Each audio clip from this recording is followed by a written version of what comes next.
Hello दोस्तों, आज हम पढ़ते हैं आंदोलन से जुड़ी पत्र पत्रिकाएं।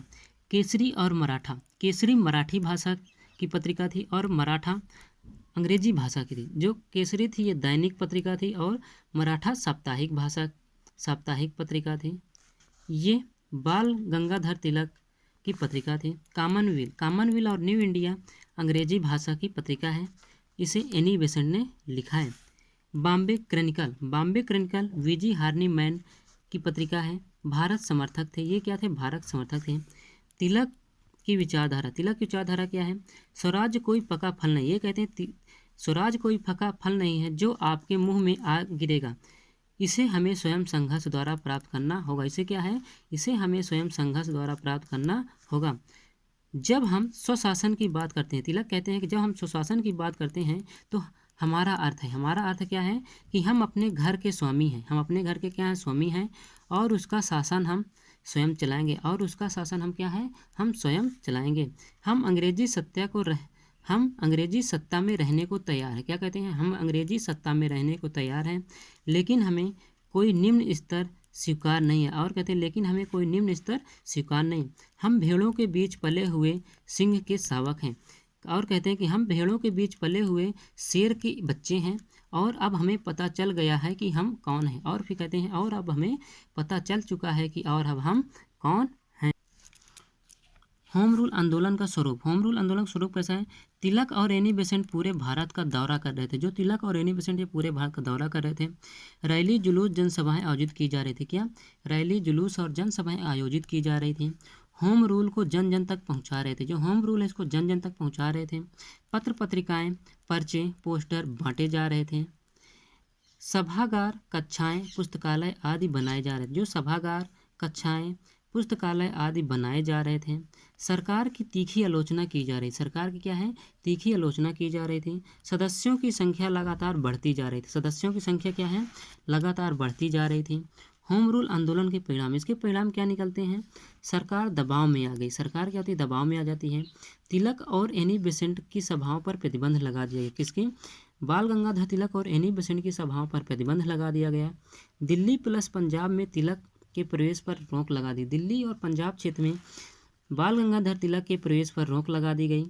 मद्रास में भी सभाओं पर सख्ती का, जो मद्रास में था वहाँ पे सभाओं पर क्या हुई? सख्ती हो गई। जून 1917 में एनी बेसेंट, जॉर्ज अरुडेल और वीपी वाडिया को नज़रबंद कर दिया। किसको किसको? जून 1917 में Annie Besant, George Arundale, VP Wadia को नज़रबंद कर दिया गया। इसका अत्यधिक विरोध प्रारंभ हो गया। जब इन लोगों को नज़रबंद कर दिया तो इसका और अधिक विरोध प्रारंभ हो गया। कांग्रेस के नरमपंथी नेता समर्थन में आ गए, जैसे मोतीलाल नेहरू, पंडित जवाहरलाल नेहरू, तेज बहादुर सप्रू, मोहम्मद अली जिन्ना, महात्मा गांधी आदि जो नरमपंथी नेता थे ये विरोध में मतलब एनी बेसेंट के समर्थन में आ गए। होम रूल का जो आंदोलन था उसके समर्थन में आ गए। महात्मा गांधी के परामर्श पर शंकर लाल बैंकर, जमुना दास आदि ने हजारों लोगों के हस्ताक्षर कराए। कौन कौन? महात्मा गांधी के परामर्श पर शंकर लाल बैंकर, जमुना दास बजाज आदि ने हजारों लोगों के हस्ताक्षर कराए जो एनी बेसेंट से मिलने जाने को राजी थे। ये लोग क्या थे? एनी बेसेंट से मिलने जाने को राजी थे। सर सुब्रमण्यम अय्यर ने नाइटहुड की उपाधि वापस कर दी। जो सर सुब्रमण्यम अय्यर ने नाइटहुड की उपाधि जो थी उसको वापस कर दी। राजनीति उपाधि वापस करने का प्रथम घटना, ये राजनीति उपाधि वापस करने की प्रथम घटना थी। फिर है मॉन्टेगू घोषणा, जिसे अगस्त घोषणा कहते हैं। 20 अगस्त 1917 का 20 अगस्त 1917 मॉन्टेगू को भारत का मंत्री बनाया गया। मॉन्टेगू क्या होता है? भारत का मंत्री बनाया गया। मॉन्टेगू ने 20 अगस्त 1917 को घोषणा की, जिसे अगस्त घोषणा कहते हैं। कब? मॉन्टेगू ने 20 अगस्त 1917 को घोषणा की, जिसे अगस्त घोषणा कहते हैं।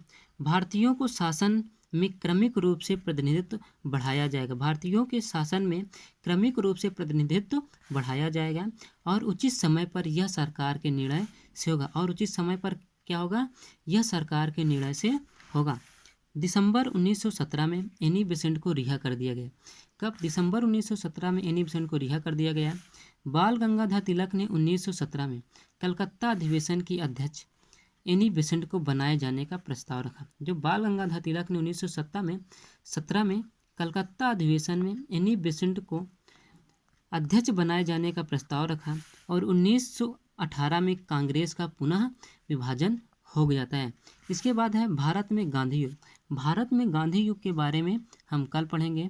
दोस्तों, अगर यह वीडियो अच्छा लगे तो वीडियो को लाइक करें, शेयर करें और हमारे चैनल को सब्सक्राइब करें। धन्यवाद।